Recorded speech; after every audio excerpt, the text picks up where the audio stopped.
হালালের মধ্যেই বরকত, হারামের মধ্যে কোনো বরকত নাই।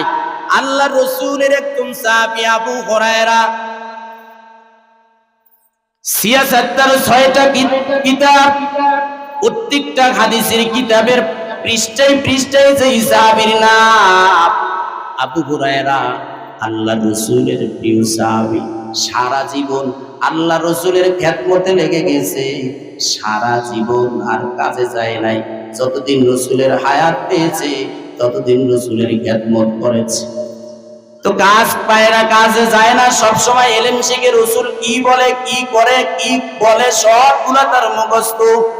ক্ষুধার যন্ত্রণায় বেহুশ হয়ে থাকে।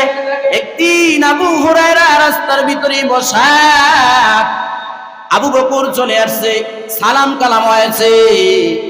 আবু বকর সালাম কালাম দিয়ে চলে গেছে, কিন্তু বুঝতে পারে নাই কিছুক্ষণ পরে হযরত ওমর আসছে।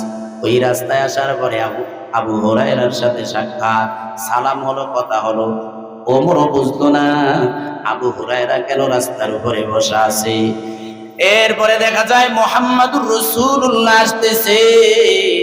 আয়েশা আবু হুরায়রার কাছে আসার পরে চেহারাটা মলিন। ও আবু হুরায়রা, কয়দিন খাও নাই? খন্দকের যুদ্ধ, মদিনার পুরা এলাকাটা আল্লাহ রসুলের আয়াতের ভিতরে আছে। এদিকে মক্কা থেকে সব বেঈমানরা একসাথে হয়েছে। মুহাম্মদ থেকে শুরু করিয়া তার অনুসারী সবাইরে হত্যা করে দিত। খবরটা যখন জিবরাইলের মাধ্যমে রসুলের কাছে পৌঁছে যায়, সূরাতুল আহজাবের ভিতরে ঘটনা আসছে। খবরটা পাওয়া মাত্র আল্লাহ রসুল পরামর্শে বসে গেলেন।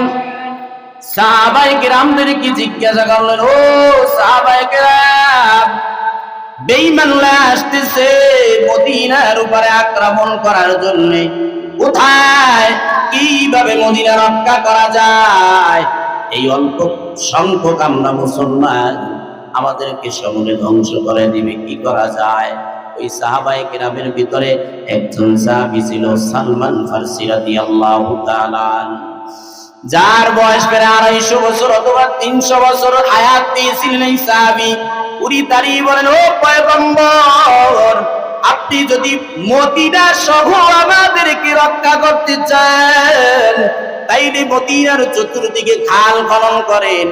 খালের ভিতরে আমরা থাকবো, ওরা থাকবে বাহিরে। বাহির থেকে ওরা আক্রমণ করবে। যদি খালের ভিতরে চলে আসে, আমাদের এরিয়ার ভিতরে চলে আসে,